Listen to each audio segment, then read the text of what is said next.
70s jazz. Yep, you gotta love it, man. Buddy Rich, Birdland. Hey everybody, welcome to my man cave again. I am Paul Everts, CEO and founder of Band Together Leadership Seminars. Yeah, I'm recording this on I believe the 8th of December, which is a Tuesday, around 3:20 p.m. from my home in California, 20 miles northeast of California, Sacramento actually, everybody. So welcome. Let me go ahead and be the DJ here, lift it up, boom, done. Hey, I think you know why you're here. And if you don't, then let me give you an idea why you're here. You want to get better. Better people make better leaders. I'm here to help you and me, we get better. You can reach me at my email address, which is band, B-A-N-D, the number 2, bandtogether at comcast.net. Also, please go to my website, which is www.conductingmylife.com, where you will see that I'm a member of the Maxwell team. Team Maxwell, John Maxwell. I am certified to teach, to speak, to train, to coach several different curricula. I think it's curriculum. Okay, so I can teach. And I'd love to come out to you, to your business, private sector. Love to come out, help you with your church, help you with your school. One-on-one, small group. I'm good to do middle school until older than me, because I think that all of us have something to learn. And John Maxwell's got great material. Also, when you go to the curriculum tab, scroll on down, you'll see that there's Venmo. We are accepting contributions and donations. We're getting our E-triangle trademarked, and I'll talk about that in about 2 minutes, what an E-triangle is. And that's costing us darn near $800. So then I have other things too. I have a website that costs me money, a podcast that costs me money. I definitely want to hire people. I need a person to be my manager.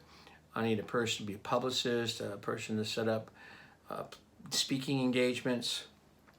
We have a book. I need that book edited. We got a lot of cool things happening. So if you want to be a part of this team experience and be part of this E-triangle, let's do it. I'm 54 years old. I have a lot of energy left. I have a lot of experience. I'm watching these really cool people in their 20s doing extraordinary things. And I think that we need to have that energy. Yet, they're 24.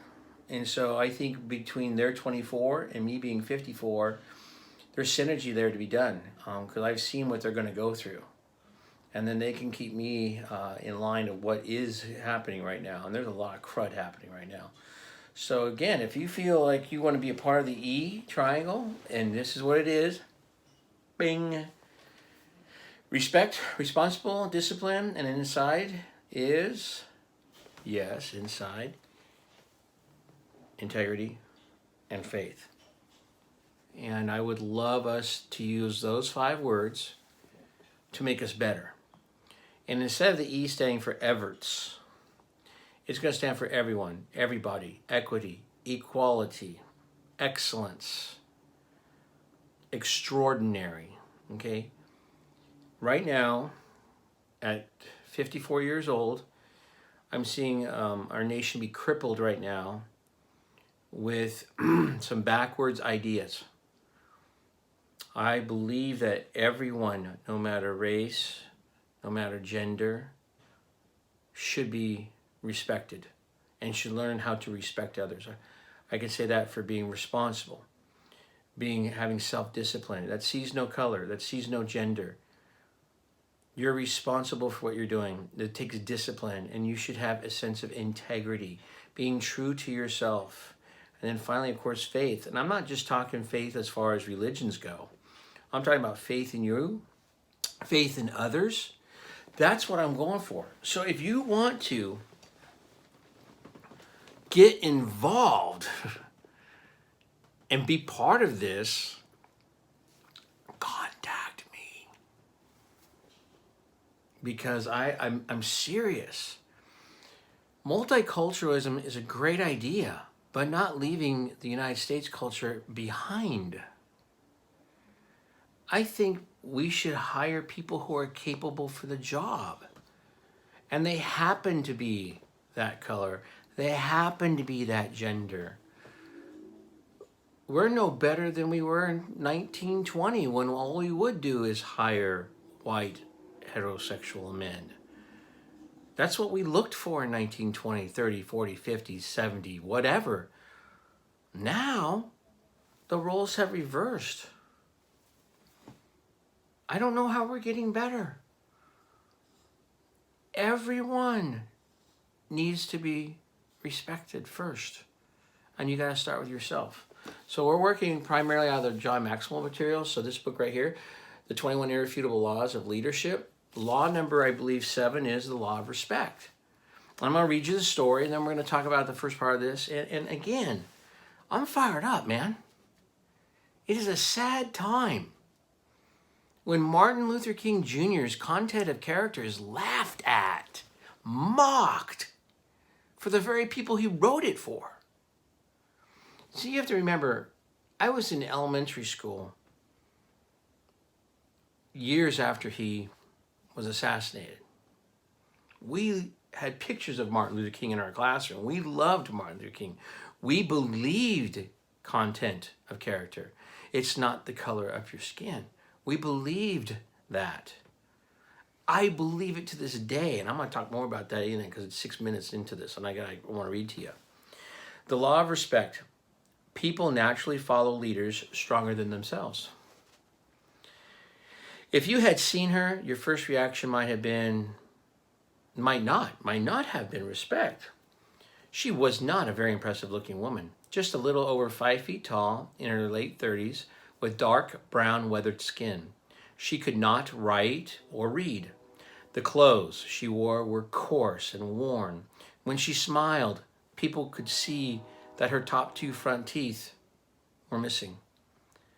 She lived alone. The story was that she had abandoned her husband when she was 29. She gave him no warning. One day he woke up and she was gone. She talked to him only once after that, years later, and she never mentioned his name again. Her employment was intermittent. Most of the time she took domestic jobs in small hotels, scrubbing floors, making up rooms, and cooking. But just about every spring and fall, she would disappear from her place of employment, come back broke, and work again to scrape together what little money she could. My mustache is itching my nose. She was present on the job. She worked hard and she seemed physically tough. But she also was known to have bouts when she would suddenly fall asleep, some coming in the middle of a conversation. She attributed her affliction to a blow to the head she had taken during a teenage fight. Who would respect a woman like that? The answer is the more than 300 slaves who followed her to freedom out of the South. They recognized and respected her leadership. So did just about every abolitionist in New England. The year was 1857. The woman's name, Harriet Tubman. A leader by any other name. While she was only in her 30s, Harriet Tubman came to be called Moses because of her ability to go into the land of captivity and bring so many of her people out of slavery's bondage. Tubman started as a slave. She was born in 1820 and grew up in the farmland of Maryland. When Tubman was 13, she received the blow to her head that troubled her all her life. She was in a store, and a white overseer demanded her assistance so that he could beat an escaping slave. When she refused and blocked the overseer's way, the man threw a 2-pound weight that hit Tubman in the head. Tubman nearly died, and her recovery took months. At age 24, she married John Tubman, a free black man. But when she talked to him about escaping to freedom in the North, he would not hear of it. He said that if she tried to leave, he'd turn her in. When she resolved to take her chances and go north in 1849, Tubman did so alone, without a word to him. Her first biographer, Sarah Bradford, said that Harriet Tubman told her, quote, "I had reasoned this out in my mind. There was one of two things I had a right to, liberty or death. If I could not have one, I would have the other. For no man should take me alive. I should fight for my liberty as my strength lasted. And when the time came for me to go, the Lord would let them take me." Tubman made her way to Philadelphia, Pennsylvania, via the Underground Railroad, a secret network of free blacks, white abolitionists, and Quakers who helped escaping slaves on the run. Though free herself, she vowed to return to Maryland and bring her family out. In 1850, Tubman made her first trip as an Underground Railroad conductor, someone who retrieved and guided out slaves with the assistance of sympathizers along the way. A leader of steel, S-T-E-E-L. Each summer and winter, Tubman worked as a domestic, scraping together the funds she needed to make trips to the South. And every spring and fall, she risked her life by going south and returning with more people. Tubman was fearless, and her leadership was unshakable. It was extremely dangerous work, and when people in her charge wavered, she was strong as steel. Tubman knew escaped slaves who returned would be beaten and tortured until they gave information about those who had helped them. So Tubman never allowed any people she was guiding to give up. She would tell a faint-hearted slave as she put a loaded pistol to his head, "Dead folks tell no tales. You go on or die." Between 1850 and 1860, Harriet Tubman guided out more than 300 people, including many of her own family members. She made 19 trips in all and was very proud of the fact that she never once lost a single person under her care. She said, "I never ran my train off the track and I never lost a passenger." Southern whites put a $12,000 price on Tubman's head. It was a fortune. Southern blacks simply called her Moses. By the start of the Civil War, she had brought more people out of slavery than any other American in history, black or white, male or female, increasing respect. Tubman's reputation and influence commanded respect, and not just among slaves who dreamed of gaining her freedom. Influential Northerners of both races sought her out. She spoke at rallies and in homes throughout Philadelphia, Pennsylvania, Boston, Massachusetts, St. Catharines, Canada, and Auburn, New York, where she eventually settled. People of prominence sought Tubman out, such as Senator William Seward, who later became Abraham Lincoln's Secretary of State, an outspoken abolitionist and former slave, Frederick Douglass. Tubman's advice and leadership were also requested by John Brown, the famed revolutionary abolitionist. Brown always referred to the former slave as General Tubman, and he was quoted as saying she was a better officer than most whom he had seen and could command an army as successfully as she had led her small parties of fugitives. That is the essence of the law of respect, a test of leadership. Harriet Tubman would appear to be an unlikely candidate for leadership because the deck was certainly stacked against her. Tubman was uneducated. She lived in a culture that did not respect African Americans, and she labored in a country where women did not have the right to vote. Despite Tubman's circumstances, she became an incredible leader. The reason is simple. People naturally follow leaders stronger than themselves. Everyone who came in contact with Tubman recognized her strong leadership ability and felt compelled to follow her. That's how leadership works. Great book, and that's just the beginning. There's a thing going around right now that I'm going to choose in general terms. I respect who I am. And I want you to respect who you are. And that means you need to be truthful and you need to have a sense of integrity.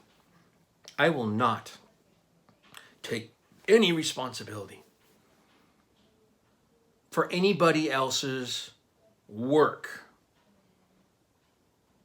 prior to me being alive. What happened 400 years ago, I have nothing to do with. Zero. So when I am told that I need to apologize, it ain't gonna happen. You can't expect someone to apologize for things they haven't done. I have too much respect for myself. I'd ask for you to do the same. When I make a mistake, I'm gonna own my mistake because I respect myself. When I don't know what the hell I'm doing, I'm gonna ask for help because I respect myself. I'm a strong enough man to stand up to people that want me to be who they think I'm supposed to be. I am Paul Everts. Okay? And I want you to be able to say the same thing. Not that I'm Paul Everts. Don't be stupid. Don't be a smart aleck. But this thing, this toxic stuff going around, that I am supposed to apologize for being a white male, I would never ask a black man to apologize for being a black man. I would never ask a Puerto Rican gay woman to apologize for being a Puerto Rican gay woman. Don't expect me to apologize for being a white man. I have too much respect for myself. And I think that we all need to get to that point where we say, if it's happening to that group of people, it's going to happen to us. We are better than that. We recognize that it's the content of character. We have respect for people who have earned it. And that's all I want to say right now because I'm going too long. Please, everybody, respect yourselves. Don't give a bended knee to this garbage. Unless you're it. Unless you are who they say you are. Then have respect for yourself to admit it and get smarter and move on. But if you haven't done anything wrong, don't fall under the pressure, man. Don't do it. You have too much respect for yourself. We're going to continue with respect next week. Again, check out the triangle. There it is again. It's trademarked, and I'm proud of that. Okay, we're in the process. We're almost there. I'm just getting a couple more hundreds of dollars, and I'll get it. Begin with the end in mind. Every choice you make is who you are, so choose wisely, including your friends. Next, seek first to understand and be understood. People are hurting. And then finally, people don't care how much you know until they know how much you care. I care about you. That's why I do this. Why I stick my neck out and take a stand. And then finally, 3 times, I am doing the best I can. 2 more times, I am doing the best I can. And then finally, I am doing the best I can. Everyone needs respect. Everyone needs to learn how to have respect and give respect. Thanks so much for listening. I hope you stand with me and stand by me. If not, I understand. Take care. Love you. Bye.